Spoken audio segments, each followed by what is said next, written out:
Hello guys, welcome back to our channel. If your state select water heater suddenly stops heating or isn't working the way it should, one of the first things you should check is the reset button. This small but important feature is designed as a safety mechanism that shuts the system off when it detects overheating or an internal issue. Because of that, many users don't even realize that their water heater can be restored simply by resetting it properly. However, the process needs to be done carefully, since pressing the reset button without understanding the reason behind it can lead to repeated shutdowns. Knowing where to find it and how to use it correctly can save you time and avoid unnecessary service calls. In this video, I'll guide you through the exact steps to locate and use the reset button on your state select water heater safely and effectively. And try these. Step 1.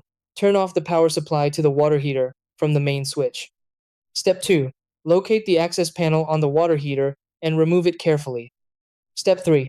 Find the reset button near the thermostat, usually marked in red. Step 4. Press the reset button firmly until you feel a click. Step 5. Reattach the panel securely after resetting the unit. Step 6. Turn the power back on and check if the water heater starts working properly.